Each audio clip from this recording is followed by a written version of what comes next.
I do love that music. I have to tell you, I do love listening to that organ music and the piano. And during the prayer, hearing Sweet Hour of Prayer being played, that was a wonderful thing. Good morning to all of you members of the NAACP. And thank you to Bishop Graves for his generous introduction. And thank you also to President Ben Jealous and Chairman Rosalind Brock for the opportunity to be here this morning and for your hospitality. This is an honor to address you, and one I had not expected, and one I value very highly. I appreciate the chance to speak first, even before Vice President Biden will get his turn tomorrow. I just hope the Obama campaign doesn't think you're playing favorites. Now, you know all something about my background, and maybe you've wondered how any Republican can ever become governor of Massachusetts in the first place. Well, when you're in a state with 11% Republican registration, you don't get there by just talking to Republicans. You have to make your case to every single voter. We don't count anybody out, and we sure don't make a habit of presuming anyone's support. Support is asked for and earned, and that's why I'm here today. Now, with 90% of African Americans who typically vote for Democrats, you may wonder, or some may wonder, why a Republican would bother to campaign in the African American community and to address the NAACP.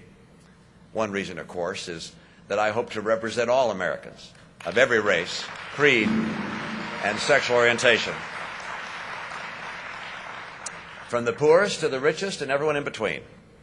But there's another reason.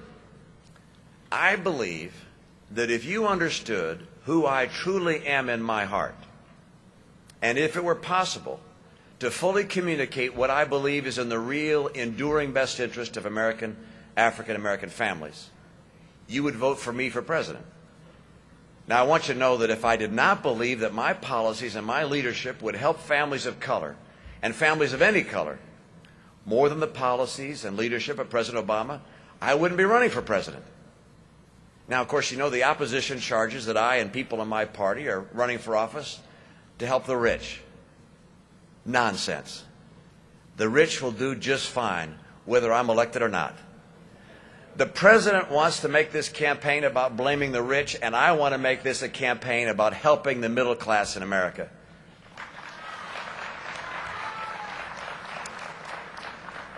I'm running for president because I know that my policies and vision will help millions of middle-class Americans of all races, will lift people from poverty, and will help prevent people from becoming poor in the first place.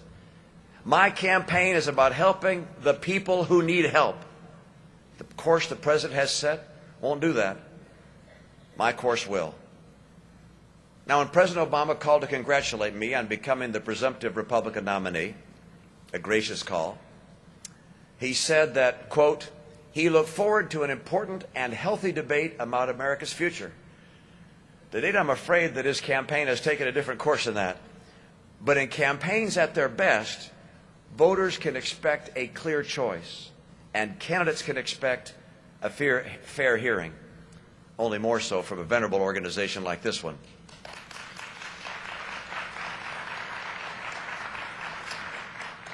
So it's that healthy debate about the course of the nation that I want to discuss with you today.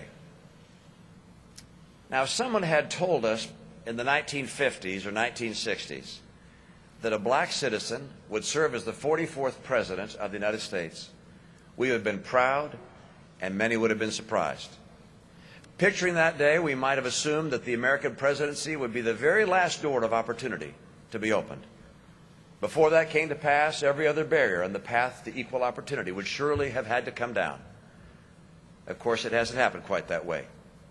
Many barriers remain. Old inequities persist. In some ways, the challenges are even more complicated than before. And across America, and even within your own ranks, there are serious, honest debates about the way forward. If equal opportunity in America were an accomplished fact, then a chronically bad economy would be equally bad for everyone. Instead, it's worse for African Americans in almost every way.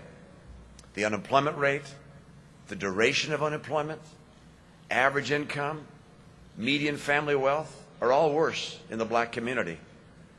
In June, while the overall unemployment rate remained stuck at 8.2%, the unemployment rate for African Americans actually went up from 13.6% to 14.4%.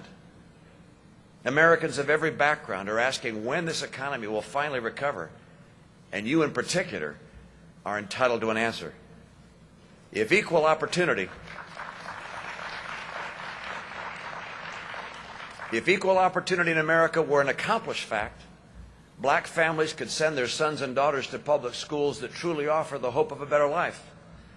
Instead, for generations, the African American community has been waiting and waiting for that promise to be kept.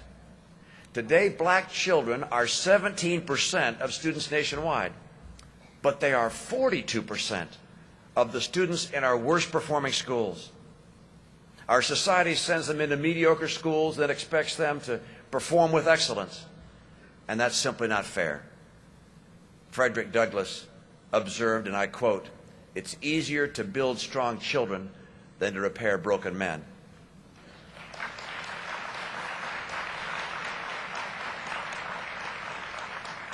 And yet, instead of preparing these children for life, too many schools set them up for failure. Everyone in this room knows that we owe them better than that. The path of inequality often leads to lost opportunity. College, graduate school, and first jobs should be the milestones, marking the passage from childhood to adulthood. But for too many disadvantaged young people, these goals seem unattainable, and their lives take a tragic turn.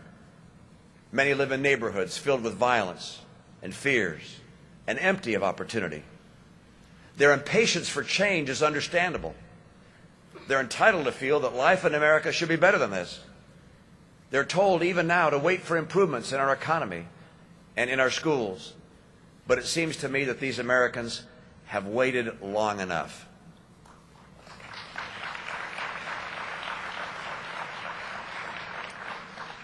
The point is that when decades of the same promises keep producing the same failures, then it's reasonable to rethink our approach and consider a new plan.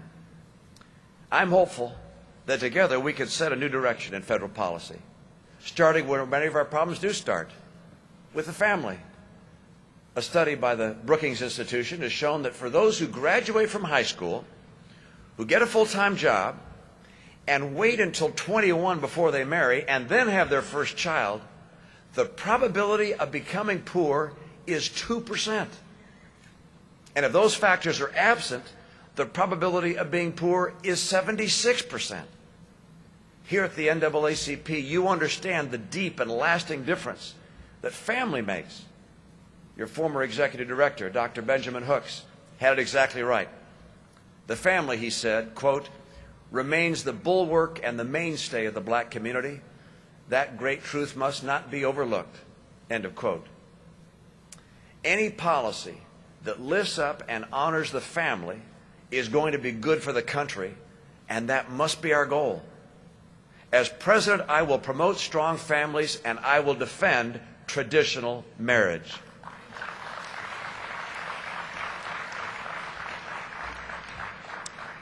Now, as you may have heard from my opponent, I'm also a believer in the free enterprise system. I believe it can bring change where so many well-meaning government programs have failed. I've never heard anyone look around an impoverished neighborhood and say, you know, there's just too much free enterprise around here. Too many shops, too many jobs, too many people putting money in the bank. What you hear, of course, is how do we bring in jobs? How do we make good, honest employers want to move in, stay in? And with the shape the economy is in today, we're asking that question more and more. Free enterprise is still the greatest force for upward mobility, economic security, and the expansion of the middle class. We've seen in recent years what it's like to have less free enterprise. As president, I'll show the good things that can happen when we have more free enterprise, more business activity, more jobs, more opportunity, more paychecks, more savings accounts. On day one, I'll begin turning this economy around with a plan for the middle class. And I don't just mean for those who are middle class now. I also mean for those who've waited so long for their chance to join the middle class.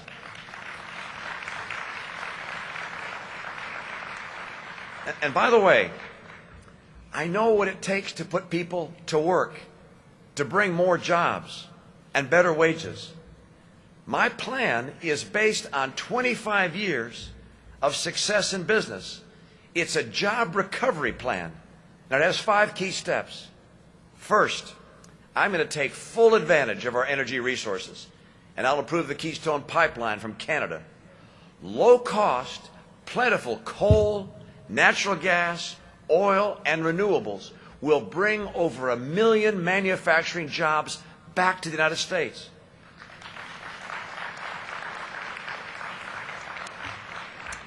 Second, I want to open up new markets for American goods. We're the most productive major economy in the world, so trade means good jobs for Americans. But trade has to be fair and free, so I'll clamp down on cheaters like China and make sure they finally play by the rules and don't steal our jobs.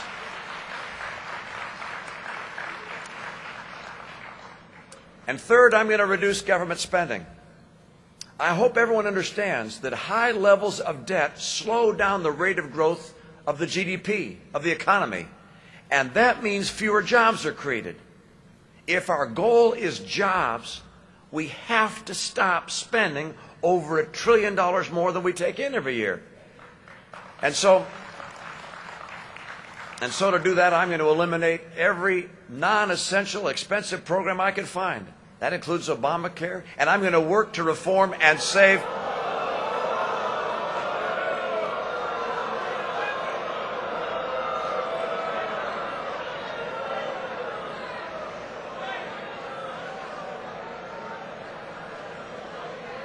You know, there was a survey of the Chamber of Commerce. They carried out a survey of their members, about 1,500 surveyed. And they asked them what effect that Obamacare would have on their plans. And 3/4 of them said that made them less likely to hire people. So I say again, if our priority is jobs, and that's my priority, that's something I'd change. And I'd replace with something that provides the people something they need in health care, which is lower cost, good quality, a capacity to deal with people who have pre-existing conditions. And I'll put that in place. And I'll also work to reform and save Medicare and Social Security. People keep talking about the fact that those programs are on the pathway to insolvency, and yet nothing gets done to fix them. I will fix them and make sure they're permanent and secure for our seniors today and for seniors tomorrow. And I'll do that in part by means testing the benefits, meaning higher benefits for lower income people and lower benefits for higher income folks.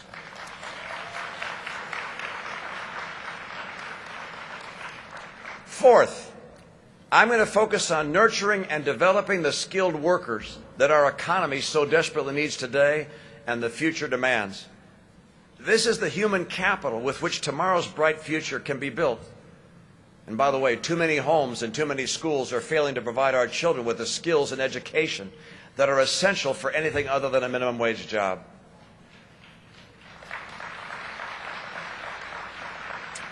And finally, and perhaps most importantly, I'll restore economic freedom. This nation's economy runs on freedom, on opportunity, on entrepreneurs, on dreamers who innovate and build businesses. These entrepreneurs are being crushed by high taxation, unnecessary burdensome regulation, hostile regulators, excessive health care costs, and destructive labor policies. I will go to work to make America the best place in the world for innovators, for entrepreneurs, and for businesses large and small. Do these 5 things. Open up energy, expand trade, cut the growth of government, focus on better educating tomorrow's workers today, and restore economic freedom, and jobs will come back to America, and wages will rise again. We have got to do it. And I know the President will say he's going to do those things, but he has not, he will not, he cannot, and his last 4 years in the White House prove it definitively. If I'm President, job one for me will be creating jobs. Let me say that again. My agenda is not to put in place a series of policies that get me a lot of attention and applause. My policy will be, number one, create jobs for the American people. I do not have a hidden agenda. And I submit to you this: if you want a president who will make things better in the African American community, you are looking at him. You take a look. Finally, I will address the institutionalized inequality in our education system. And I know something about this from my time as governor. In the years before I took office, our state's leaders had come together to pass bipartisan measures that were making a difference. In reading and in math, our students were already among the best in the nation. And during my term, they took over the top spot. Those results revealed what good teachers can do if the system will only let them. The problem was, this success wasn't shared. A significant achievement gap between students of different races remained. So we set out to do our best to close it. I urged faster interventions in failing schools and the funding to go along with it. I promoted math and science excellence in schools and proposed paying bonuses to our best teachers. I refused to weaken testing standards and instead raised them. To graduate from high school in Massachusetts, students now had to pass an exam in math and English, and I added a science requirement as well. And I put in place a merit scholarship for all those students who excelled. The top 25% of students in each high school in Massachusetts were awarded a John and Abigail Adams Scholarship, 4 years, tuition-free at any Massachusetts public institution of higher learning.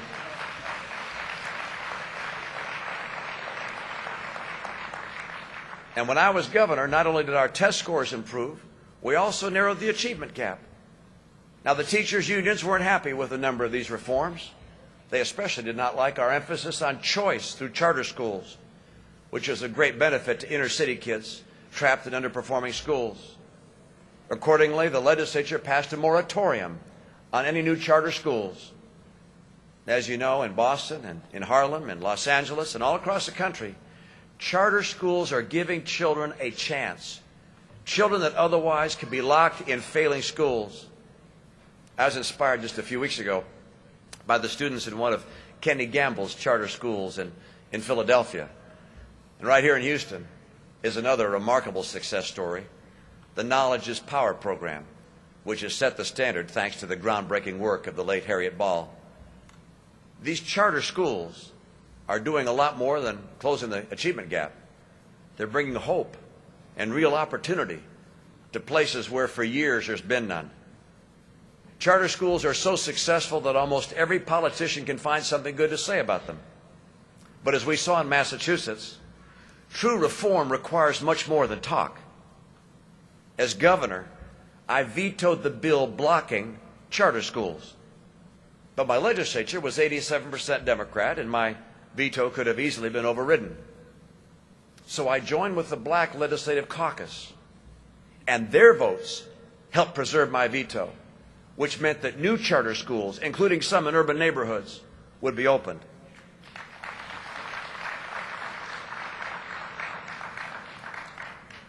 When it comes to education reform, candidates can't have it both ways. Talking up education reform while indulging the same groups that are blocking reform. You can be the voice of disadvantaged public school students, or you can be the protector of special interests like the teachers' unions. But you can't be both. I've made my choice. As president, I will be a champion of real education reform in America, and I won't let any special interest get in the way.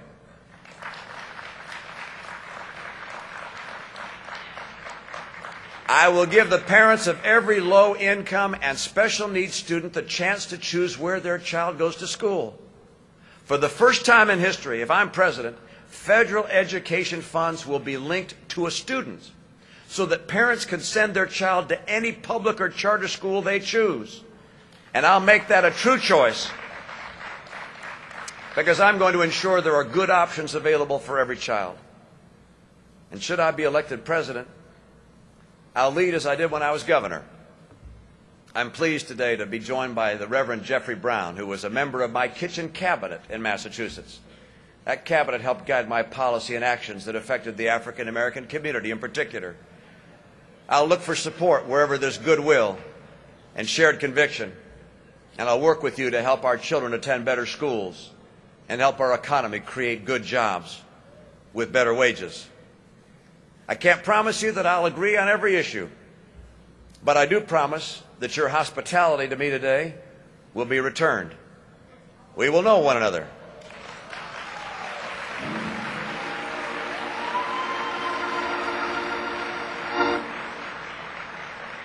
And we will work to common purpose. I will seek your counsel. And if I'm elected president and you invite me to next year's convention, I will count it as a privilege. And my answer will be yes.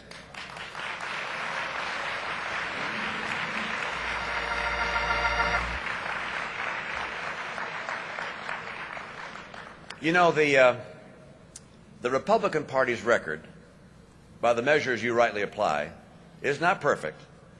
Any party that claims a perfect record doesn't know history the way you know it. Yet always in both parties there have been men and women of integrity, decency, and humility who've called injustice by its name.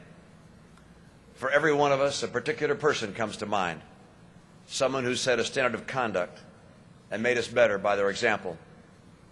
For me, that man is my father, George Romney.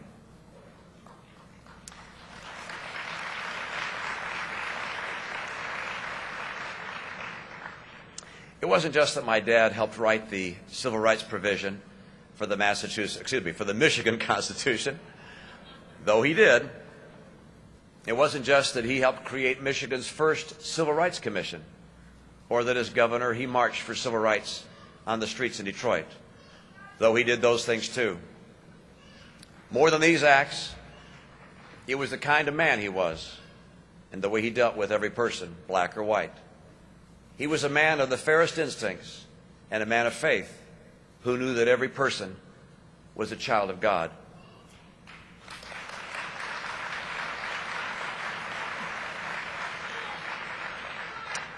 I'm grateful to him for so many things, and above all, for the knowledge of God, whose ways are not always our ways, but whose justice is certain and whose mercy endures forever.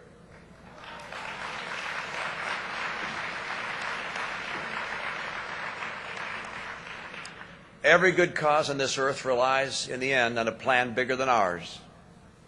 Without dependence on God, Dr. King said, our efforts turn to ashes and our sunrises into darkest night.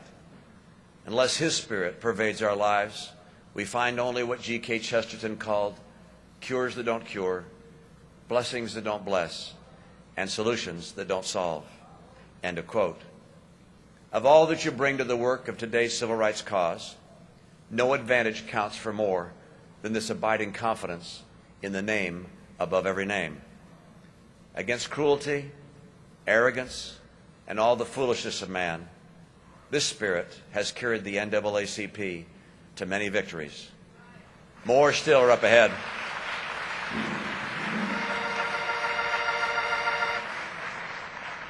So many victories are ahead, and with each one of them, we will be a better nation. Thank you so much, and God bless every one of you. Thank you.